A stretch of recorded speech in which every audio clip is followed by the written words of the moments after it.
Mr. Covington to stand.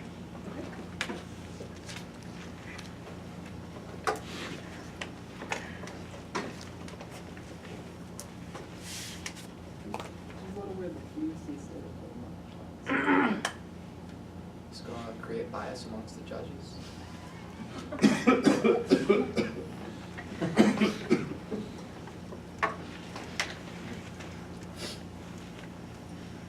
Good afternoon.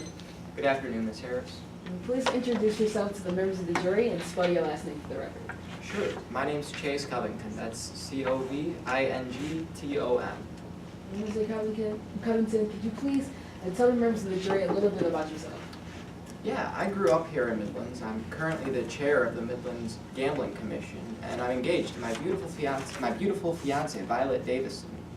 I'll never forget the night we met.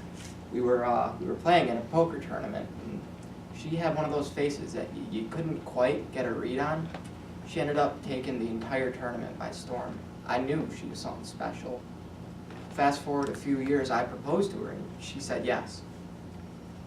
Now, you mentioned that you work at the Midlands Gambling Commission. Could you please tell us what you do there?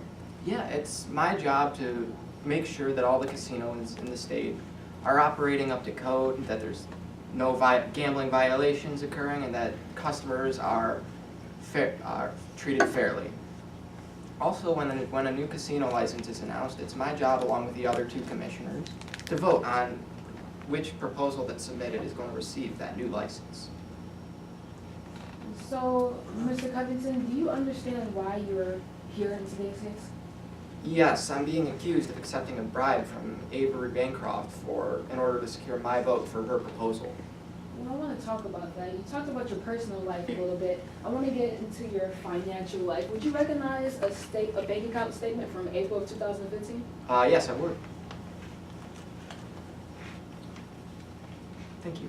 What did I just hand you? This is a bank statement for my account during the month of April of 2015. Would you mind telling the members of the jury how much you currently make a year? Yeah, my salary as the chair of the Midlands Gambling Commission is $67,000 a year. Mr. Covington, could you please read the opening balance for the month of April? Yes, as of April 1st, my opening balance was $207,001. Mr. Covington, you said that you only make $67,000 a year, so could you please explain to us where all that money came from? Yeah, before I became the Midlands Gambling Commission, or before I became the chair of the commission, I worked at a private firm, Langford, Leapart, and Lacrone. I was pretty successful at what I did there.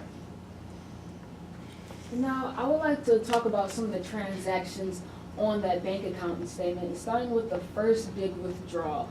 When was that and how much? That would have been on April 1st. I withdrew $100,000 to see my fiancée Vi. She wanted to go wedding dress shopping and take care of some of the catering arrangements. So I, gave her what she wanted. I wanted to make sure that she could have the wedding she wanted, so I gave her the $100,000. Okay, so I want to move down to the next big withdrawal. That's the $50,000. Could you please explain to members of the jury about that withdrawal? Yeah, that was actually the night of both Vi's bachelorette party and my bachelor party. We split $25,000 apiece. She went out with her girls, and I went out with the guys. What exactly happened on that night? Well, Vi entered into a poker tournament where she actually took first place. The prize was $200,000. Me and my guys, we went to a different casino. I won, but not as much as her. I only brought home $155,000. Deposited that in the bank and went to my favorite place, Mona's Donuts. Okay, now you said that your fiance won big $200,000. Did you ever deposit that money into your bank account? Yeah, I wasn't able to deposit that until a little bit later on, but I deposited the first chance I got on April 17th.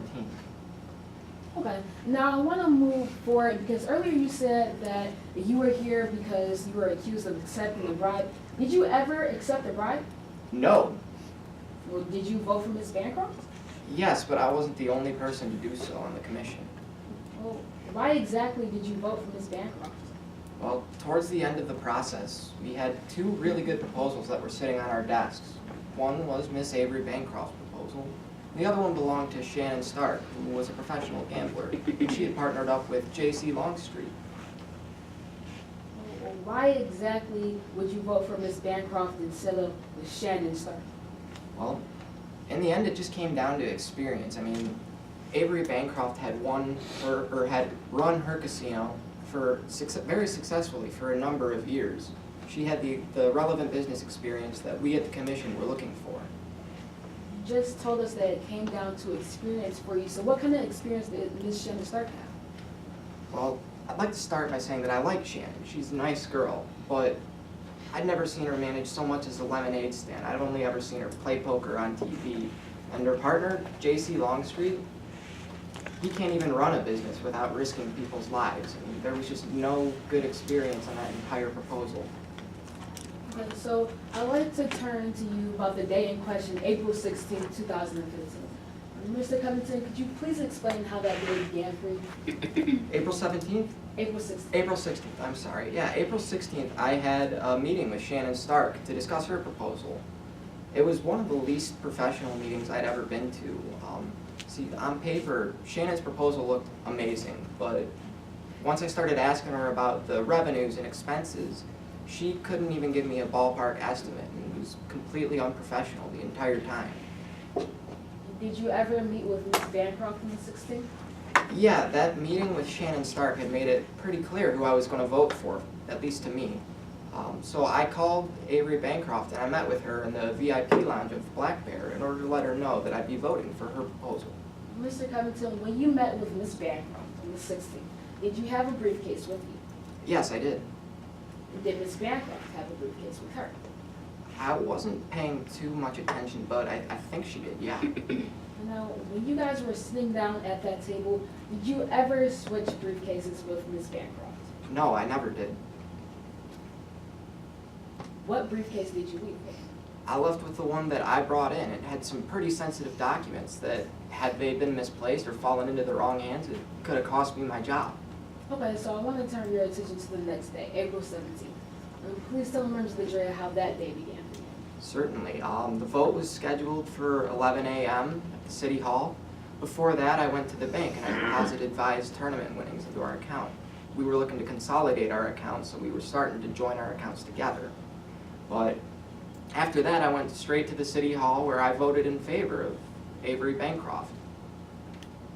Now, I want to talk about the day you were arrested. What day was that? That would have been on April 19th. We had set up a celebration dinner with Avery Bancroft and a few key members of her staff, as well as the other members of the commission. What happened at this dinner? Well, we had just finished eating, and I had just finished giving my congratulations speech to Miss Bancroft and her staff. I was getting ready to leave, and I reached down to pick up a briefcase. I didn't even bring one there. It's just a force of habit for carrying one around so much. I grab the handle and I stand up to get ready to go, and then I'm arrested. The place is crawling with police. Did you hear the testimony in today's case? Yes, I was here for everything. And did you hear the testimony of Dr. Sikorsky? Yes, I did. Dr. Sikorsky said that your fingerprints were found on the briefcase. Does that go along with your story that happened on April 19th? Well, Dr. Sikorsky said that my only prints were on the handle, and I only ever touched it when I grabbed it by the handle to leave at that dinner. So yeah, it does make sense. So that briefcase you were arrested with, was that your briefcase? No, Avery Bancroft was sitting next to me. It was her briefcase. I just picked it up by accident. Mr. Covington, did you ever accept any money from Miss Bancroft at all? No, I never took any money from her. Thank you. I have no further questions.